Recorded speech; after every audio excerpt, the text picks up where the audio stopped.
Acabamos de terminar el primer viaje misionero de Pablo, ¿vale? Pablo ha ido junto con Bernabé a su primer viaje misionero y vimos el domingo pasado que regresaron a su iglesia, a Antioquía de Siria, y vimos en el versículo 28 que se quedaron allí mucho tiempo con los discípulos.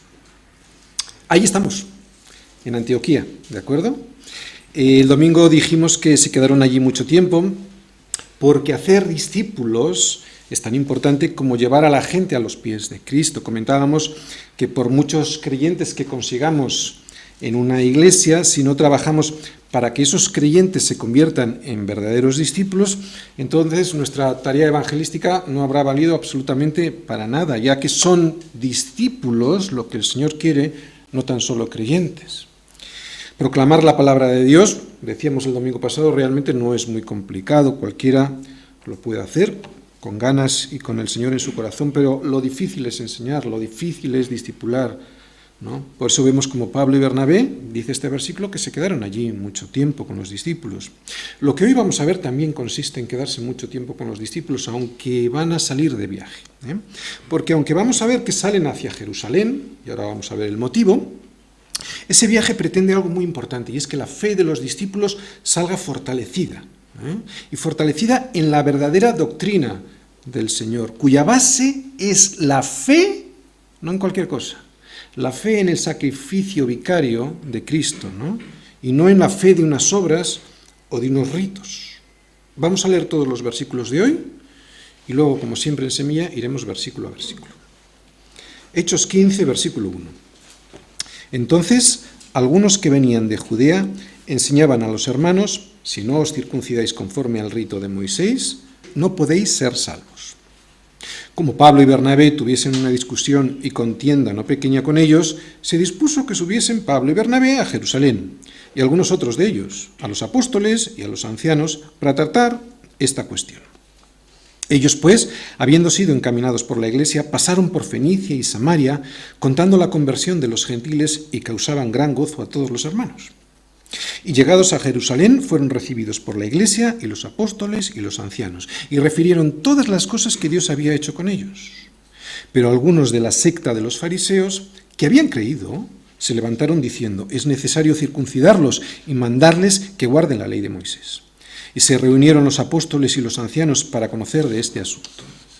Y después de mucha discusión, Pedro se levantó y les dijo: varones hermanos, vosotros sabéis cómo ya hace algún tiempo que Dios escogió que los gentiles oyesen por mi boca la palabra del Evangelio y creyesen. Y Dios, que conoce los corazones, les dio testimonio dándoles el Espíritu Santo lo mismo que a nosotros. Y ninguna diferencia hizo entre nosotros y ellos, purificando por la fe sus corazones. Ahora pues, ¿por qué tentáis a Dios poniendo sobre la cerviz de los discípulos un yugo que ni vuestros padres ni nosotros hemos podido llevar? Antes creemos que por la gracia del Señor Jesús seremos salvos de igual modo que ellos. ¿Fe más obras? ¿O sola fe?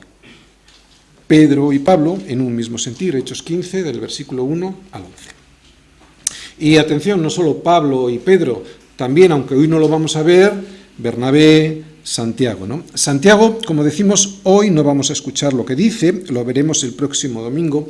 Él, Santiago, Jacobo, da lo mismo, Santiago, Jacobo, era el pastor de la iglesia de Jerusalén, esta a la que ahora van a ir a visitar, ¿no? ¿Y por qué era el pastor él? ¿Recordáis en Hechos 12, cuando Pedro fue perseguido y encarcelado porque habían matado a Jacobo? Este es otro Jacobo, ¿de acuerdo? El que habían matado era el apóstol, ¿de acuerdo? Y entonces le habían metido en la cárcel, y como le metieron en la cárcel, los hermanos juntos en casa de María, ¿os acordáis? La madre de Juan Marcos tenía una célula de oración en su casa y estaban orando por Pedro, que estaba encarcelado, y un ángel le libró. Y entonces Pedro fue hasta la casa de María, donde estaban orando, ¿no? Y a partir de ahí, como estaba siendo perseguido, se marchó y dejó encargado a Jacobo, evidentemente no al que habían asesinado, sino a este otro Jacobo, como pastor de la iglesia en Jerusalén, ¿de acuerdo? Es este otro Jacobo que veremos el domingo que viene, que es el hermano del Señor, Bien, pero ahora vemos que Pedro regresa a Jerusalén. Él, como acabamos de decir, no estaba en Jerusalén, ¿de acuerdo? Pero regresa, seguramente de alguna obra misionera. Y para aclarar un punto de suma importancia para la Iglesia cristiana. ¿Se trata de creer y circuncidarse? ¿Se trata de creer e imponer las manos? ¿Se trata de creer y tener el don de lenguas? ¿Se trata de creer y guardar el sábado? ¿Adventistas? ¿Se trata de creer y tomar la hostia? ¿Católicos? ¿Se trata de creer y algo más? Evidentemente, no. Y eso es lo que vamos a ver hoy, que no es por las obras de la ley, que solo es por fe. Pero estamos tan acostumbrados a ver esta defensa de la sola fe en palabras de Pablo, que hoy viendo esta defensa en palabras de Pedro, por boca de Pedro mismo, nos va a resultar sorprendente, pero es curioso, ahí lo vamos a ver. Antes de entrar a profundizar versículo a versículo en todo este pasaje que acabamos de leer, quisiera hacer un resumen previo de este tema, ¿de acuerdo? Para centrarnos bien, y no con doctrina de Pablo o de Pedro. Hoy quisiera hacerlo, para entender bien el tema, centrarme en palabras de Jesús. ¿Cuál es ese yugo tan pesado que ni Pedro ni sus padres pudieron llevar y que los judíos cristianos pretendían que ahora llevasen los gentiles recién convertidos? La religión. La religión es un yugo que condena al hombre y lo aparta de Dios. Frente a este yugo hay otro yugo, Jesucristo. ¿De acuerdo? Jesucristo como una relación personal. Son dos yugos, pero el yugo de Cristo es un yugo fácil y gratuito. Así que, como decimos, hay dos yugos, el yugo de la ley, el yugo de la religión y el yugo de la fe, que es Jesucristo, porque mi yugo es fácil y ligera mi carga, nos dice el Señor. Pero este yugo de Jesús tiene mucho más poder que el yugo anterior, ¿no? Porque el yugo de la ley era pesado. Y el yugo de la ley era pesado porque condenaba y apartaba al hombre de Dios. Y esto era porque cuando alguien intentaba cumplir la ley, santificarse por medio del cumplimiento de la ley, llegaba a comprobar que ese cumplimiento era imposible, ¿no? Y esta frustración lo que producía en esta persona era apartarse de Dios o simplemente tan solo unirse a él mediante una manera religiosa, como con ritos, ¿no? Pero el yugo de Cristo es totalmente diferente. Produce en mí un efecto muy diferente. Es un yugo que me atrae hacia Dios, a pesar de yo ser un pecador. Es un yugo que me santifica, que me regenera, que me restaura. Todos somos pecadores, pero el Señor me perdona. Es un yugo en el que Él, Jesucristo, que sí cumplió la ley, puede tirar, puede empujar por mí hacia Dios. La ley, y esto lo hemos dicho más de una vez, pero lo vamos a recordar otra vez, no fue dada para que cumpliéndola, vamos a entender la ley, ¿de acuerdo? Y para qué valía y vale hoy la ley. No fue dada para que cumpliéndola nosotros fuésemos justificados, ¿no? Y así poder tener una relación directa con Dios. No fue dada para eso. De hecho, ningún judío podía tener una relación personal con Dios si no era a través de los sacerdotes. Así que la ley no fue dada para que cumpliéndola nosotros fuésemos justificados. La ley fue dada para otra cosa. Fue dada para que conociéramos quién es y cómo es Dios, ¿no? Y así, al observar la ley, al observar cómo es y quién es Dios, de esa manera descubra otra cosa. ¿Quién soy yo? Que yo no puedo cumplir esa ley, ¿no? Descubro por fin quién soy yo, de qué pasta estoy hecho, que yo no soy Dios. Al observarme en ese espejo que es la ley, ¿cómo me veo? Me veo sucio, me veo feo, me veo despeinado. Esa es la labor de la ley, ¿no? Y estas palabras que yo suelo decir son palabras muy suaves, porque si nos vamos al Antiguo Testamento, si nos vamos a palabras de los profetas, realmente los profetas no tienen pelos en la lengua, nos dicen cosas como esta: tus obras, tus justicias son como trapo de inmundicia, ¿no? Eso lo dice Ezequiel también, e Isaías. O toda cabeza está enferma, todo corazón doliente, desde la planta del pie hasta la cabeza, no hay en nosotros cosa sana sino herida, hinchazón y podrida llaga. Y así podríamos seguir. Esto es lo que nos dice el Antiguo Testamento sobre nosotros, ¿no? Y todo esto es muy diferente a lo que yo, antes de observarme en este espejo, que es la ley, pensaba sobre mí, ¿no? Por eso ahora, y gracias a la ley, puedo salir corriendo, después de verme en ella, corriendo a buscar a Jesucristo, que sí cumplió la ley, para que por gracia y como regalo inmerecido me pueda otorgar esa justicia que yo no tengo. Para eso valía la ley, para eso fue dada, para que viéndome en ella y descubriendo quién soy yo, salga corriendo a beber de las aguas gratuitas que pronosticaba ya Isaías a todos los sedientos. 2 puntos. Venid a las aguas, y los que no tienen dinero, venid, comprad y comed. Venid, comprad, sin dinero, sin precio, vino y leche. Sabemos que el hombre en su carne, en sus fuerzas, no puede cumplir la ley. Por eso leímos el domingo pasado la lucha que nos mostraba Pablo. ¿Os acordáis? Finales del capítulo 7 de Romanos, principio del capítulo 8. Veíamos ahí esa lucha, ¿no? Y veíamos que si vives en la carne, en tus fuerzas, esto es lo que significa vivir en la carne, la victoria es imposible, no se puede, solo viviendo en el Espíritu es posible, ¿no? Y nos descubría Pablo que eso solo es posible agachando la cabecita, ¿no? Y dejándose poner un yugo, que es fácil y que es ligero, pero hay que agachar la cabecita. Porque el que no agacha la cabecita no se puede poner un yugo. ¿Sabéis lo que es un yugo, verdad? Morir a uno mismo para que pueda vivir Cristo en mí, esa es la verdadera libertad. Bien, antes de entrar en los versículos de hoy y como un ejemplo de cómo no se puede cumplir la ley y cómo sí se puede cumplir la ley, quiero llevaros a palabras de Jesús en el ejemplo que él nos dio sobre esta historia del joven rico. Vamos a ir a Lucas 18, ¿no?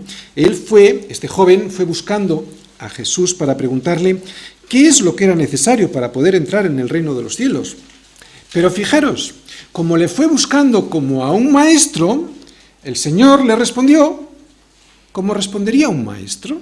Y aquí está la clave, ¿de acuerdo?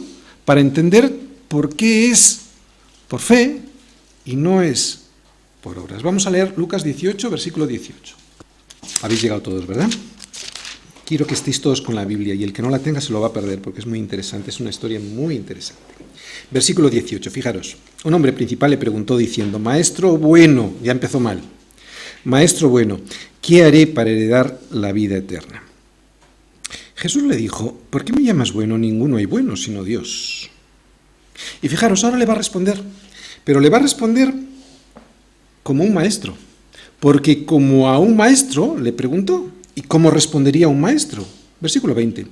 Los mandamientos, ¿sabes? No adulterarás, no matarás, no hurtarás, no dirás falso testimonio, honra a tu padre y a tu madre.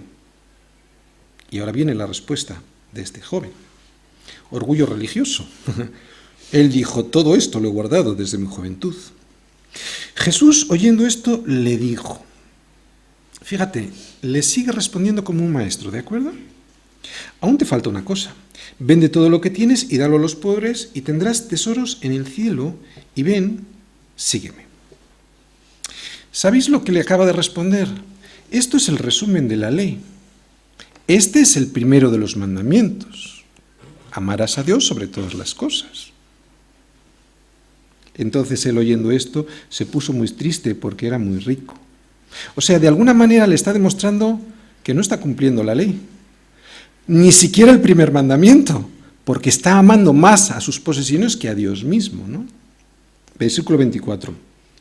Al ver Jesús que se había entristecido mucho, dijo, cuán difícil entrarán en el reino de Dios los que tienen riquezas, porque es más fácil pasar un camello por el ojo de una aguja que entrar un rico en el reino de Dios.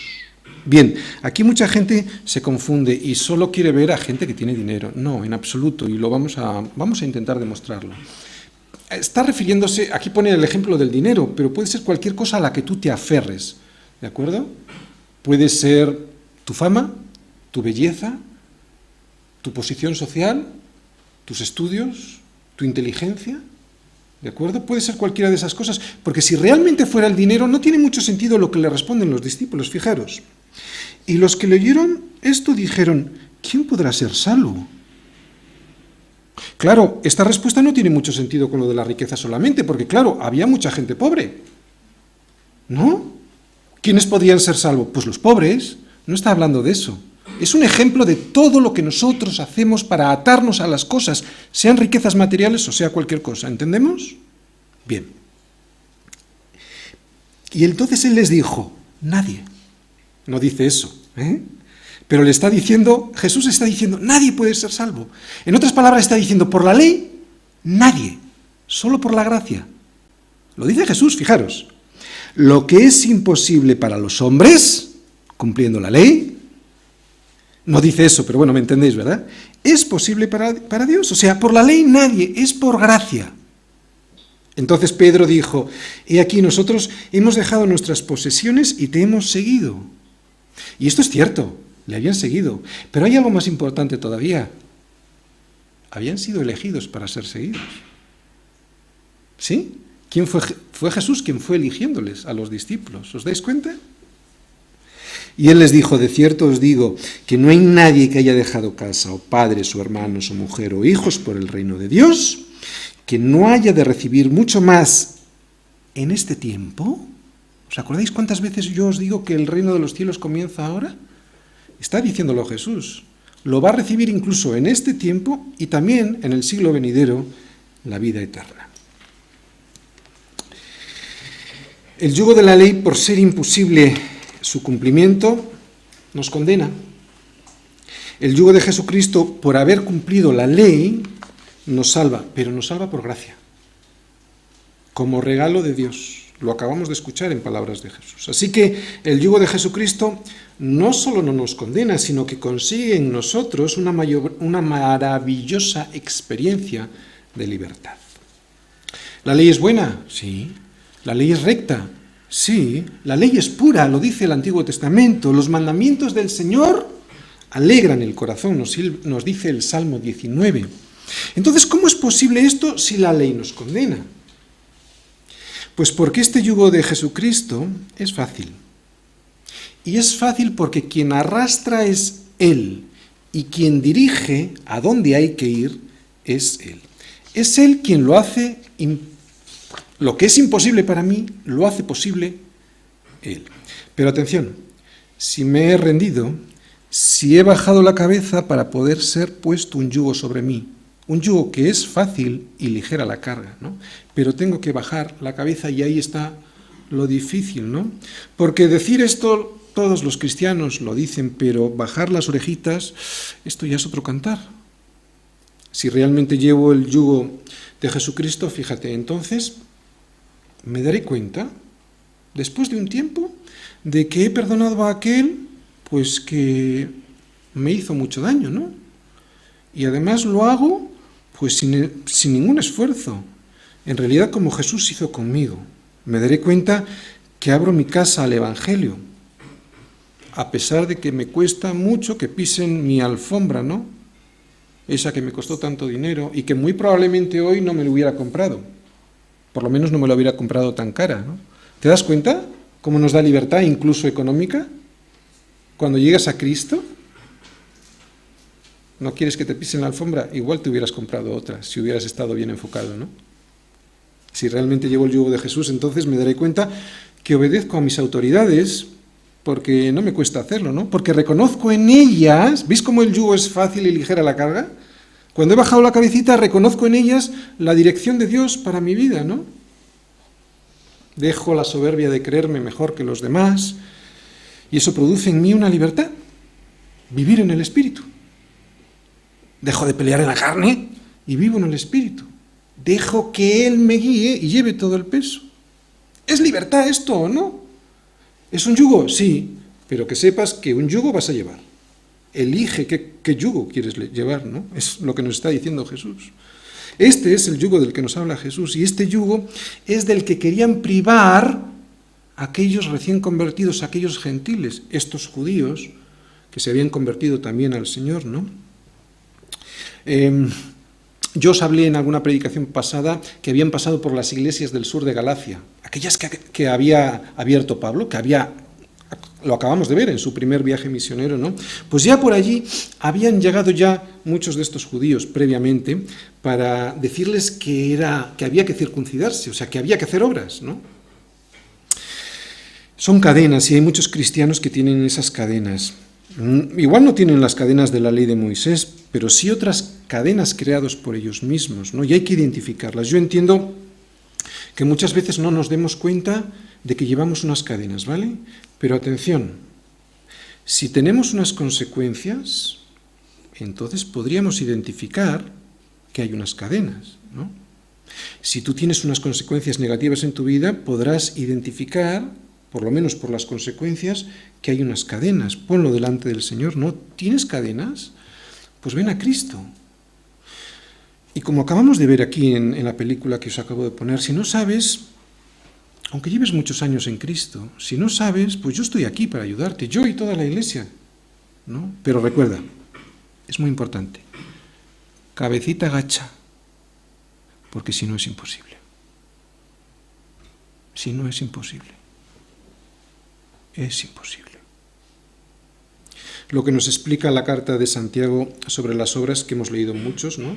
Eso es la otra cara de la misma moneda, ¿no? Porque dice Santiago 2:18, pero alguno dirá, tú tienes fe y yo tengo obras, muéstrame tu fe sin tus obras, que yo te mostraré mi fe por mis obras. Y esto no tiene ninguna contradicción con lo que estamos diciendo. Esto lo que significa es lo que hemos dicho el domingo pasado y más de una vez, ¿no? Que las obras no justifican a nadie, pero manifiestan quiénes somos. Al igual que las manzanas en un árbol manifiestan que ese árbol es un manzano y no es un peral, de la misma manera, las obras surgen de nuestra vida de una manera natural, como las manzanas surgen de manera natural en un manzano que es un manzano y por eso no da otra cosa, ¿no? Esto es muy importante, porque, mirad, si alguien nos pregunta cuál es la principal diferencia entre un protestante y un católico, aquí la tenemos, ¿vale? O cualquier religioso, vamos a olvidarnos de católico, muchos protestantes también. Los religiosos hacen obras para ser. El verdadero cristiano es. Por eso produce frutos. ¿Lo volvemos a repetir? Los religiosos pretenden hacer obras para ser. El verdadero cristiano es, porque ha sido regenerado por Jesucristo y por eso, como es, puede y de una manera natural dar fruto. Se trata de ser para luego poder hacer aquello que somos y no al revés. Por eso el problema del hombre es un problema de identidad. ¿Cuántas veces hemos dicho que es un problema de identidad, no? La Biblia, como decimos, lo llama pecado, y ese pecado consiste en haber abandonado nuestra verdadera identidad, la casa del Padre, aquella que nunca debimos haber dejado, ¿no? El pecado del hombre consiste en que hemos preferido abandonar la verdadera identidad de los hijos de Dios para arrojarnos en los brazos de la mentira de que estamos mejor entre los cerdos. Mejor que en la casa del Padre. Y nos hemos creído esa mentira, ¿no? Por eso cuando regresamos a nuestra casa, a la casa del Padre, a nuestro origen, a nuestra tierra, a nuestra verdadera identidad, esa que nos había robado Satanás, entonces damos fruto, pero ya no por obligación legal, como una obligación religiosa, sino de una manera natural, porque tenemos una nueva naturaleza sembrada en Jesucristo. Porque separados de mí, nada podéis hacer, ¿no? Por eso te dice Jesús que para lo que para ti es imposible, es posible para Dios, pero necesitas el yugo de Jesucristo, ¿no? Separados de mí, yugo, podríamos decir aquí, nada podéis hacer. Pero para que sea posible para Dios, se necesitan mínimo 3 cosas. Primera, pues reconocer que yo no puedo llevar ese yugo de la ley, ¿no? En nuestro caso sería de nuestra propia opinión, en nuestras propias fuerzas, en nuestras cadenas religiosas. Primero, reconocerlo. Segundo, agachar la cabeza delante del Señor para que nos pueda poner ese yugo, ¿no? Y tercero, decirle, Señor, quiero que tires por mí. Yo no puedo. O sea, reconocer nuestra incapacidad, ¿no? Todo el mundo sabe lo que es un yugo. Y un yugo es una cosa para dos, ¿de acuerdo? Por eso la relación con el Señor es una relación muy personal, no es una cuestión religiosa, es una cuestión de dos personas, tú y el Señor. Como vimos en la historia que acabamos de leer del joven rico, ¿qué le dijeron los discípulos? Nosotros hemos dejado todo para seguirte, ¿no? El joven rico no pudo cumplir. ¿Por qué? Porque le vio como a un maestro, ¿no? Pero los discípulos que ven a Jesús como su Señor pueden decir que lo que es imposible para los hombres, para Dios es posible. Así que, fíjate, se trata de seguir a Jesucristo. Aquí está la clave de todo y no las obras de la ley. Jesús les dijo a sus discípulos, no hay nadie que haya dejado casa, o padres, o hermanos, o mujer, o hijos por el reino de Dios, que no haya de recibir mucho más en este tiempo y en el siglo venidero la vida eterna. Viendo todo esto, ¿de qué depende la vida eterna? Lo volvemos a repetir.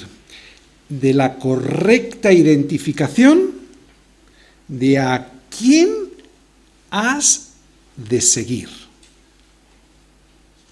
No hay quien, no habiéndome seguido, no tenga todas estas cosas, ¿no? Por lo tanto, la correcta identificación de aquel a quien vamos a seguir, de ahí va a depender nuestra vida eterna.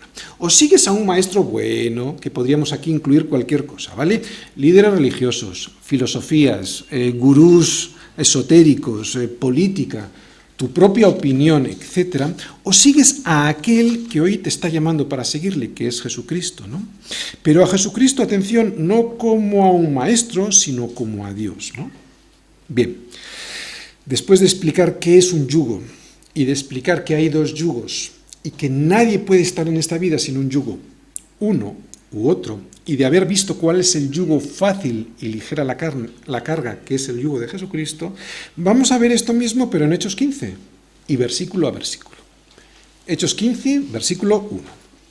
Entonces, algunos que venían de Judea enseñaban a los hermanos, si no os circuncidáis conforme al rito de Moisés, no podéis ser salvos.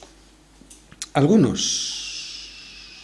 Vamos un poquito más adelante. Hechos 15, pero el versículo 24. Por favor, llegar hasta allí. Fijaros lo que dice. Vamos a saber algo más sobre estos algunos. Dice ahí, está hablando toda la iglesia de Jerusalén en este versículo 24, ¿de acuerdo? Para hacerles llegar a los de Antioquía, ¿quiénes eran estos algunos? Que no se preocupen, fíjate. Porque cuanto hemos oído que algunos que han salido de nosotros, a los cuales no dimos orden, os han inquietado con palabras, perturbando vuestras almas, mandando circuncidaros y guardar la ley. Lo hemos dicho más de una vez, la Iglesia no es una organización, la Iglesia es un organismo. Y estos algunos son aquellos que van por libre, que no son del cuerpo. No los habían enviado ni Pedro, ni Jacobo, ni nadie de la Iglesia de Jerusalén. Venían de la Iglesia de Jacobo, sí, pero es que la iglesia de Jacobo es la iglesia de Jerusalén. No los había enviado él, porque el versículo 24 es después justo de que habla Jacobo, prácticamente es como si fueran palabras de Jacobo. No los había enviado Jacobo, o sea, el pastor de la iglesia de Jerusalén, ni él, ni Pedro, ni nadie. Iban a su aire porque eran gente que iba a la iglesia, pero no era la iglesia. Solo es el cuerpo, como vamos a ver hoy, quien reconoce a sus miembros, ¿no? Solo es el cuerpo, que en nuestro caso es semilla, quien reconoce a sus miembros. Oye, ¿y cómo reconoce un cuerpo a sus miembros? Pues solo los que sirven al cuerpo son parte del cuerpo, ¿no? Y hay muchas formas de servir al cuerpo, ¿vale? No todos son ojo, o pie, o mano, etc. Los demás, los que no son miembros, simplemente son algunos que venían de Judea. ¿Entiendes la importancia de ser miembro y no ser alguno de esos? A esos algunos no los reconoce nadie, aunque ellos vayan por ahí como maestros, ¿de acuerdo? O como líderes. Así que, ¿qué podemos aprender de esto? Bueno, pues mira, no vayas con esos algunos a consultarles cosas, ¿de acuerdo? Sin embargo, a los verdaderos miembros los reconoce la Iglesia. Oye, ¿y cómo lo reconoce? Pues del mismo modo que un cuerpo reconoce a los miembros de ese cuerpo, porque sirven al cuerpo, ¿no? sin esperar nada a cambio, sin esperar reconocimiento por el servicio, ¿no? Bien, siguiendo con este versículo 1, vamos a recordar que estamos en Antioquía de Siria, en la iglesia de Pablo y de Bernabé, ¿de acuerdo? Y que hasta allí, al igual que estaba sucediendo en otras iglesias, como por ejemplo las del sur de Galacia, algunos judíos convertidos a Cristo estaban enseñando que además de creer en Jesús, había que cumplir las obras de la ley para ser salvos. Estos algunos no vienen a extender la obra, no vienen para dar ánimos a los nuevos creyentes, no vienen para exhortar a los creyentes para que mantengan su fe, vienen con exigencias, vienen con requisitos para la salvación. No vienen para servir, vienen para decir lo que hay que hacer. Como os digo, antes que a Antioquía ya habían llegado a otras iglesias. Esas iglesias que acababa de abrir Pablo y Bernabé. Por eso Pablo, justo después de llegar a Antioquía, escribe una carta a los Gálatas, la que nosotros conocemos como la carta a los Gálatas, y iba dirigida a los miembros de estas iglesias que acabamos de ver en este primer viaje misionero: Antioquía de Pisidia, Listra, Derbe, Iconio, etc. Vamos a ir a Gálatas 1 y al versículo 6, y veremos que precisamente justo después de la presentación y del saludo a los Gálatas, Pablo comienza su exposición diciéndoles, vamos a Gálatas 1, versículos 6 al 8. Fíjate lo que les dice Pablo. Estoy maravillado de que tan pronto os hayáis alejado de aquel que os llamó por la gracia de Cristo, para seguir un evangelio diferente. No que haya otro, sino que hay algunos que os perturban y quieren pervertir el evangelio de Cristo. Mas si aun nosotros o un ángel del cielo os anunciare otro evangelio diferente del que os hemos anunciado, sea anatema. Bueno, pues muy poquito tiempo después de haber enviado esta carta a los Gálatas, aparecieron por Antioquía de Siria, que es la iglesia en la que estamos ahora, todavía no hemos salido, ¿de acuerdo? Estos algunos que predicaban que sin la circuncisión y sin las obras de la ley no se podía obtener la salvación. Este es el tema planteado en los versículos de hoy. ¿Es por gracia? ¿Es por obras? ¿Es por gracia más obras? Nosotros ya sabemos la respuesta, pero lo interesante de los versículos de hoy es que la solución no va a venir de Pablo, como siempre estamos acostumbrados a ver. Hoy la respuesta a esta cuestión la vamos a ver en palabras del propio Pedro. Alguien que había sido encargado por Dios para llevar el evangelio a los judíos. Por eso es interesante la respuesta de Pedro, ¿no? Porque se podría arrimar a esta posición. Y además era alguien que había estado 3 años con el Señor, así que su opinión era muy importante. Versículo 2. Como Pablo y Bernabé tuviesen una discusión y contienda no pequeña con ellos, se dispuso que subiesen Pablo y Bernabé a Jerusalén, y algunos otros de ellos, a los apóstoles y a los ancianos, para tratar esta cuestión. Vale. Chicos, hay cosas en la iglesia que no merecen ser discutidas. No merece la pena discutir por ellas, de verdad. Hay que tener en cuenta esas cosas, pero como discusión no. Por ejemplo, qué tipo de canciones, si salmos, si esto, qué tipo de letras, qué tipo de música, ¿vale? Pero sobre esto sí. Esto, que es una contienda no pequeña, hay que hacerlo así porque no afecta a una cuestión sin importancia, a una cuestión litúrgica, vamos a decir, no a una cuestión accesoria, no. Esto afectaba a la salvación. Y es que en el versículo anterior, como hemos leído, estos judíos decían que si no os circuncidáis, conforme al rito de Moisés, no podéis ser salvos. O sea, es como si el poder de la salvación estuviese en el rito, en la obra humana y no en el poder de Dios. Salva nos predicó sobre la carta de Judas, ¿os acordáis? Y allí se discutía sobre temas profundos que afectaban a la salvación. Y vimos cómo Judas, como buen pastor que era, no solo nos quería aclarar estos temas referentes a la salvación, sino que nos exhortaba a que contendiésemos ardientemente por la fe. Judas 1:3. Amados, por la gran solicitud que tenía de escribiros acerca de nuestra común salvación, me ha sido necesario escribiros exhortándoos que contendáis ardientemente por la fe que ha sido una vez dada a los santos. No se pueden pasar estos temas por alto, son muy importantes, ¿no? Y este tema lo pasan por alto aquellos que, en aras de una malentendida unidad, participan en proyectos ecuménicos, ¿no? No se puede pasar por alto estas cosas que afectan a la salvación. Así que ellos, como no pueden pasar por alto esto, deciden ir hasta Jerusalén, donde estaban saliendo estos hermanos judíos, no para pedir opinión. Pablo sabía muy bien lo que tenía que hacer, lo hemos leído en Gálatas y constantemente lo estamos leyendo, ¿no? Él sabía muy bien lo que tenía que hacer. No van a pedir opinión, sino que lo que van es a Jerusalén para que todos estén de acuerdo, para que haya un mismo sentir en la iglesia de Jesucristo, ¿no? Y esto es algo que es fundamental. Versículo 3. Ellos, pues, habiendo sido encaminados por la iglesia, pasaron por Fenicia y Samaria, contando la conversión de los gentiles, y causaban gran gozo a todos los hermanos.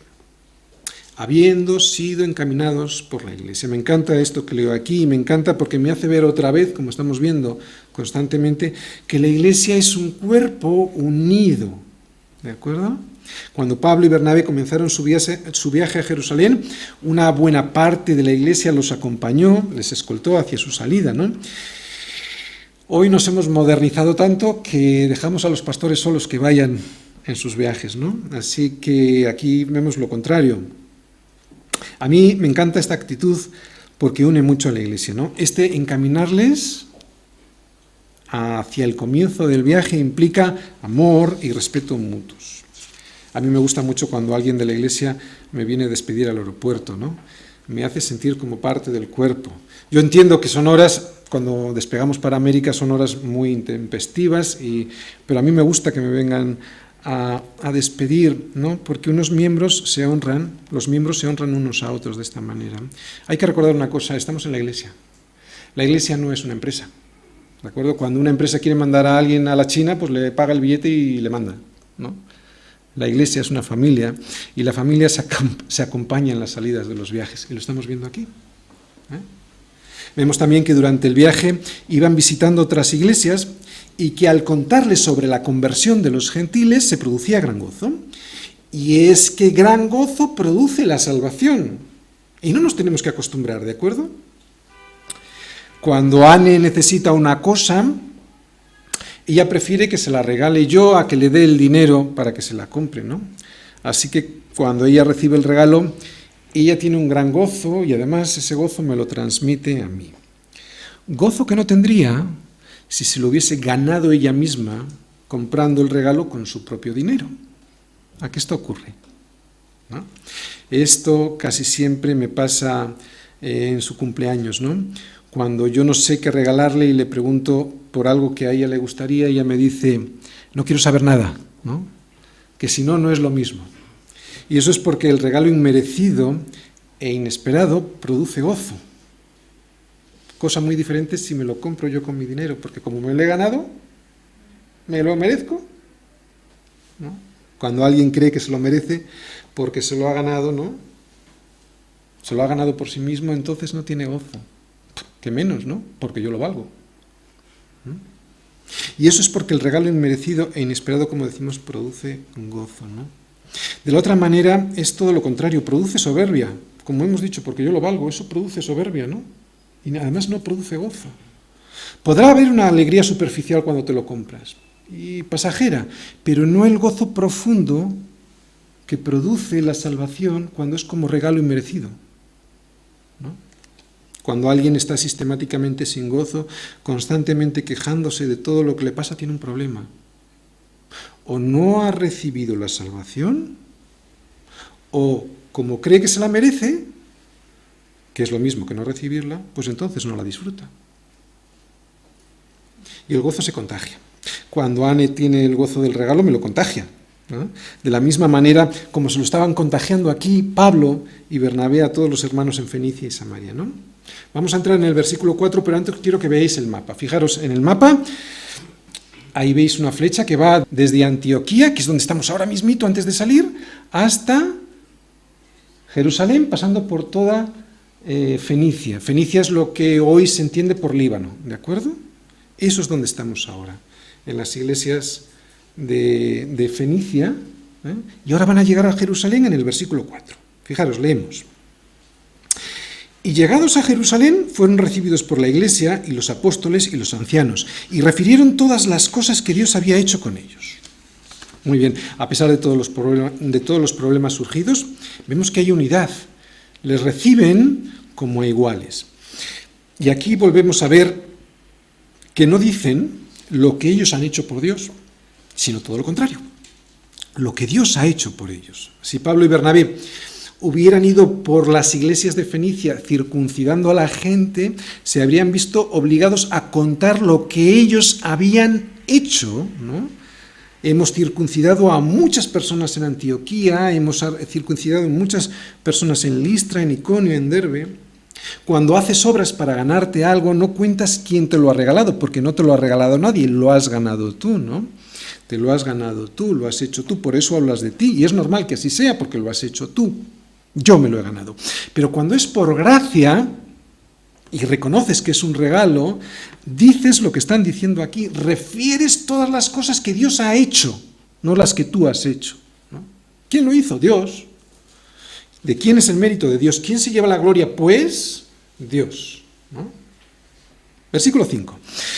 Pero algunos de la secta de los fariseos que habían creído se levantaron diciendo, es necesario circuncidarlos y mandarles que guarden la ley de Moisés.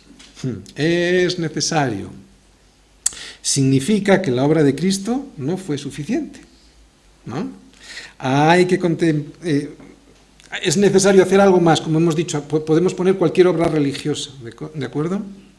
O sea, que no le puedo dar toda la gloria a Dios, porque como yo he hecho algo para completar el trabajo que hizo previamente Cristo, yo no le doy toda la gloria a Él, parte del mérito lo tengo yo, ¿entendéis? Es necesario. Y hay muchos cristianos por ahí así, queriendo imponer a los demás cadenas que se llaman es necesario. Cadenas que a ellos mismos les aprisionan. Estas personas imponen a los verdaderos discípulos del Señor sus teorías de cosas que nada tienen que ver con Cristo y sin mucho que ver con la religión. Y esto, ¿sabéis?, es orgullo vestido de religión. Y es de lo que Cristo nos ha liberado. Estos fariseos se convirtieron, pero no entendieron que el Evangelio les había sido dado por gracia. Y es algo que nosotros tenemos que insistir constantemente, porque si no entendemos esto, terminaríamos haciendo obras religiosas, no frutos, que es muy diferente, ¿no? Pretendían, como decimos, imponer a los demás sus ideas de cómo obtener la salvación, ideas que procedían de la religión, del rito, y no de la gracia. Versículo 6 y primera parte del 7. Y se reunieron los apóstoles y los ancianos para conocer de este asunto. Y después de mucha discusión, Pedro se levantó y les dijo. Vamos a dejarlo ahí antes de escuchar lo que dice Pedro. Vamos a ponernos en situación. Todo esto que vamos a leer de Pedro es lo último que oiremos de él en este libro de los Hechos. Y es muy interesante observar cómo Pedro, precisamente Pedro, va a ser el primero en apoyar a Pablo en su ministerio, ¿no? El primero en defenderlo en un tema tan crucial para la fe cristiana como es la salvación por gracia y no por obras. Y vuelvo a repetir, qué interesante que sea precisamente Pedro, ¿no?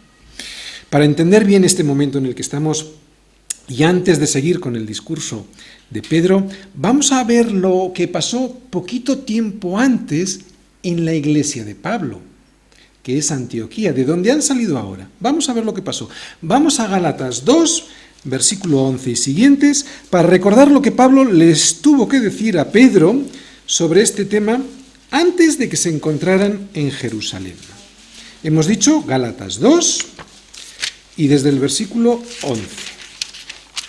Lo hemos encontrado, es muy interesante seguirlo, ¿vale? ¿Habéis visto?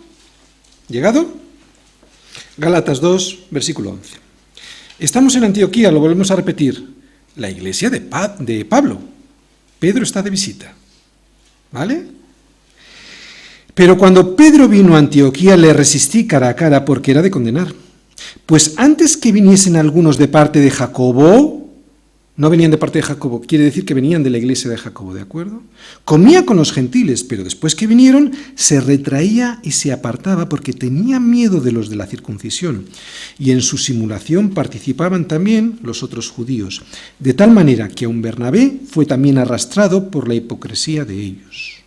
Pero cuando vi que no andaban rectamente conforme a la verdad del Evangelio, dije a Pedro delante de todos: si tú, siendo judío, vives como los gentiles y no como judío, ¿por qué obligas a los gentiles a judaizar? Nosotros, judíos de nacimiento y no pecadores de entre los gentiles, sabiendo que el hombre no es justificado por las obras de la ley, sino por la fe de Jesucristo, nosotros también hemos creído en Jesucristo para ser justificados por la fe de Cristo y no por las obras de la ley, por cuanto por las obras de la ley nadie será justificado. Esto que acabamos de leer, como os digo, ocurrió en Antioquía. El problema es que Pablo ahora no está en Antioquía, que era su iglesia local. Ahora están en Jerusalén, que es la iglesia de Pedro, Jacobo, Juan. En Gálatas, Pablo jugaba en casa, ¿no? Pero ahora el partido se juega fuera. Por lo tanto, las cosas se podrían poner feas. ¿Qué pasará? ¿Qué dirá Pedro? ¿Se desquitará del gol que le marcó Pablo en el partido de ida? Pedro tenía un carácter fuerte, Pablo también, pero Pedro tenía un carácter fuerte. ¿Se impondrá el ego de Pedro después de aquella durísima reprensión, después de aquella amonestación pública, delante de toda la iglesia de Antioquía, o crucificará Pedro su ego para que la voluntad de Dios sea la que prevalezca? Versículo 7, segunda parte, y versículo 8. Varones hermanos, vosotros sabéis cómo ya hace algún tiempo que Dios escogió que los gentiles oyesen por mi boca la palabra del Evangelio y creyesen. Y Dios, que conoce los corazones, les dio testimonio, dándoles el Espíritu Santo lo mismo que a nosotros. Me encanta, es Pedro. De verdad, es Pedro, no es cualquiera. Sin embargo, vamos a ir viendo versículo a versículo cómo reconoce sus equivocaciones. Vamos a ir viendo versículo a versículo cómo no le guarda rencor a Pablo y aprovecha esta importante reunión para rectificar una equivocación. ¿Cuántos de nosotros haríamos algo similar? No ya en público, como lo va a hacer Pedro, sino en privado, ¿no? Reconocer que estamos equivocados, reconocer que todo lo que supuestamente sabemos no nos ha valido de nada, porque descubrimos que no se trataba de saber, que se trataba de ser, ¿no? Pedro lo sabía, pero no lo practicaba. ¿Veis? Pedro lo sabía. No se trata de saber.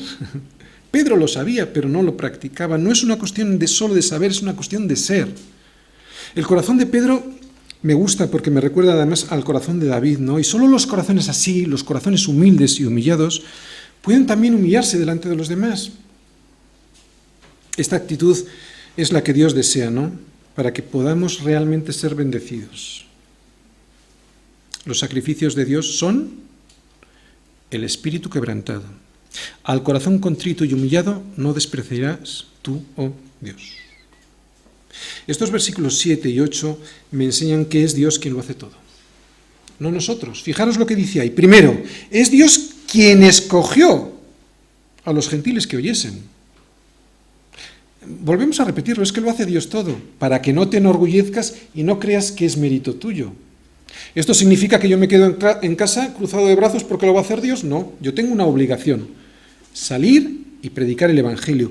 Pero al mismo tiempo, lo primero que vemos en estos versículos es que es Dios quien escoge a esos gentiles a los que tú vas a hablar. Segundo, no solo escoge Dios a los gentiles para que oigan, también los escoge ¿para qué? Para que crean. Tercero, que es Dios quien conoce los corazones. Y cuarto, que es Dios quien les da el Espíritu Santo. Es Dios quien lo hace todo. Está diciendo Pedro, ¿no? No fue ni Pablo, ni fui yo, dice Pedro, ¿no? Ellos solo fueron servidores. Y si es Dios quien les dio el Espíritu Santo, sin que se circuncidaran, ¿quiénes somos nosotros?, se está preguntando Pedro, ¿no?, para que les impongamos estas cosas, para rectificar o corregir a Dios. Una enseñanza para nosotros. No somos nosotros quienes decidimos o quienes identificamos a aquellos que son salvos. Es Dios quien conoce los corazones y es Dios quien da testimonio de ese conocimiento dándoles el Espíritu Santo. Este tipo de juicio es muy importante, solo le corresponde a Dios. No podemos decir, este es salvo, este es no salvo. Ese juicio solo le corresponde a Dios, ¿no? No juzguéis para que no seáis juzgados. Ahora bien, hay otro tipo de juicio que sí podemos y sí debemos hacer. Cuando Jesús me dice que por sus frutos los conoceréis, me está diciendo que tengo que tener cuidado con los falsos profetas, que no debo quedarme pasivo ante esa forma de cristianismo que intenta comulgar la luz con las tinieblas, en aras de una supuesta paz, ¿no?, para que todo el mundo se lleve bien, ¿no?, con tal de que nadie se sienta ofendido ni molestado. Cristo mismo nos dijo que Él no venía a traer este tipo de paz, que Él era una espada, ¿no? Y eso lo que nos dice es que no podemos amalgamar la luz con las tinieblas, la verdad con la mentira. Por lo tanto, esas personas que me están diciendo en base a esos versículos de Jesús que no juzgue están equivocadas, porque sí puedo expresar mi opinión y además debo de expresar mi opinión sobre lo verdadero y lo falso. ¿De acuerdo? Porque necesito ser salvado y salvar a los demás a través de la verdad que es Cristo. Versículo 9.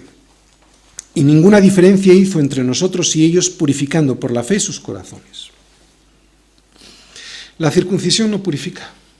La ley no purifica. Las obras de la ley no son las que purifican. Es la fe la que purifica, la que limpia los corazones. Es el creer en Jesús quien purifica tu corazón. Esa es la única diferencia de unos hombres con otros.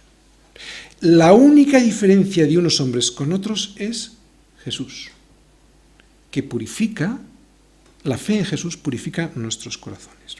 No son nuestras obras, la circuncisión, no son nuestro linaje tampoco, y esto es muy importante también para los hijos de los creyentes, ¿vale? No porque procedamos de una familia cristiana tenemos más posibilidades, sí que hay una bendición añadida, pero atención, es una relación personal, el yugo se lo tienen que poner también nuestros hijos.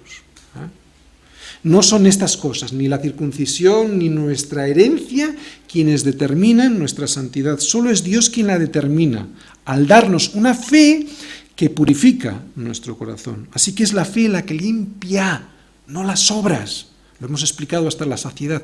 Es la fe la que limpia, no las obras. Las obras son producto de ese corazón ya limpio, ¿no? Es la fe la que hace la diferencia. Versículo 10. Ahora pues, ¿por qué tentáis a Dios poniendo sobre la cerviz de los discípulos un yugo que ni nuestros padres ni nosotros hemos podido llevar? La ley es un yugo que Cristo vino a cargar por ti y por mí. Y, esto es increíble, lo vino a cargar porque Él sabía que nosotros no podríamos, ¿no? Y Él sabía esto desde antes de la fundación del mundo. Esto es amor. Esto es incomprensible.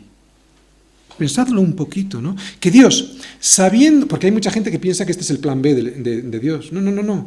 Dios, sabiendo lo que iba a pasar, no nos destruye, sino que además de no destruirnos, cumple la ley en Jesucristo por nosotros. Eso es amor. La ley es buena, pero yo no puedo cumplirla. Él no vino para abrogar la ley, sino para cumplirla. Por eso su yugo es fácil y ligera su carga, porque Él ya la cargó por mí. Pedro dice que ni ellos ni sus padres pudieron cargar con ese yugo, por lo tanto, nadie puede ser salvo si no es por la fe en que Cristo sí lo hizo, por ti y por mí. Versículo 11. Ahora viene la conclusión de Pedro. Antes creemos que por la gracia del Señor Jesús seremos salvos de igual modo que ellos. Este es otro versículo que me prueba la humildad de Pedro. No son ellos los gentiles los equivocados, somos nosotros, está diciendo. De manera que seremos salvos por la gracia del Señor Jesús, de igual modo que ellos. Somos nosotros los que seremos salvos, al igual que ellos, si nos agarramos a la gracia y no a las obras. Dice que no hay diferencia entre ellos y nosotros, todos somos pecadores y ninguno puede cumplir la ley. Así que al igual que ellos seremos salvos por la gracia. Resumen. Muchos viven oprimidos y oprimiendo a otros a través de un yugo que se llama religión, de normas que ni ellos mismos pueden cumplir. Si estás así, imponiéndote a ti mismo y a los demás algo que ni tú mismo eres capaz de cumplir, ven a Cristo. Pero ven con la cabeza bajita y sin soberbia. Como hemos dicho, es la única manera de ponerse un yugo, ¿no? Que aunque es fácil, sigue siendo un yugo. Y por lo tanto, solo hay una manera de ponérselo. Si hoy todavía no tienes cauterizada la conciencia, porque yo sé que hay personas que ya la tienen cauterizada cuando les predicas, no entiendes, pero si hoy no tienes cauterizada la conciencia y por lo tanto te está tocando la palabra y te está diciendo que has de doblar la cerviz, ponte este yugo que es Cristo, ¿no? Aprovecha el momento. Hay esperanza, hay salvación, pero solo es en Cristo. De verdad, no es en tus conocimientos, de lo que tú crees, ¿no? Ni siquiera tus conocimientos teológicos. Todo esto sin Cristo es basura. Todo esto sin el yugo de Cristo no vale para nada, es solo religión. Si hoy vives oprimido por el yugo de la ley, no endurezcas más tu corazón y aprovecha el día de salvación. De verdad, porque cuanto más oigas esta palabra, si no bajas la cabeza, más alto vas a seguir subiendo, más alto, y el golpe será mayor. Yo te pido que bajes la rodilla, ¿no? Y llora. Pero atención, no llores por lo que te pasa. Eso es egoísmo. Eso es ponerte tú en el centro. Llora por quien eres. Porque ese quien eres es quien te ha llevado al punto en el que estás. ¿Lo vuelvo a repetir? Dobla la rodilla y llora. Pero no por lo que te está pasando. Eso es egoísmo. Ese es tú el centro de todo. Llora por quien eres. Bienaventurados los que lloran. Ahí se está refiriendo el Señor a que llores por quien eres, no por lo que te pasa. En la ley no se puede. Solo se puede en la gracia, y la gracia es descanso, pero solo es descanso para aquel que reconoce que Jesucristo es el único que puede llevar el yugo y reconoce su miseria espiritual. Para aquel que llora, sí, pero no por lo que le pasa, sino porque descubre quién es. Lo que es imposible para ti, te está diciendo hoy el Señor, es posible para mí, dice el Señor. Solo deja de creerte capaz en tus propias fuerzas, ¿no? Solo se puede cumplir la ley de Dios a través de la gracia de Dios. ¿Os acordáis? Volver a leer en casa, por favor, lo que hemos leído de Lucas 18 y siguientes versículos. Solo se puede cumplir la ley de Dios a través de la gracia de Dios, que es Jesucristo. Tampoco permitas que el acusador te engañe diciéndote, ¿ves? El Señor no existe porque no logró sacarte del pozo en el que del que te encuentras. No es cierto. Si te encuentras en un pozo y no has salido, no es que no lo lograra el Señor, es que tú has seguido en tus fuerzas y no has dejado ponerte el yugo. Has vivido con el yugo equivocado. Sal pues de la religión, sal de tu propia opinión. Quítate ese yugo que te esclaviza, ¿no? Que consiste en el egoísmo de pensar que yo me lo merezco todo. Ese es el peor de los yugos que tenemos, ¿no? Y ponte el yugo correcto, que es Jesús. Solo hay un requisito. Reconocer que estás... Claro, si no reconoces que estás cargado, no te lo vas a poner. Un requisito, reconocer que estás cargado, que estás cansado, que no puedes más, y bajar la cabeza para que puedan ponerte ese yugo, ¿no? Para que el Señor pueda ponerte ese yugo que es su gracia, es un regalo que no merecemos. Qué fácil, pero qué difícil.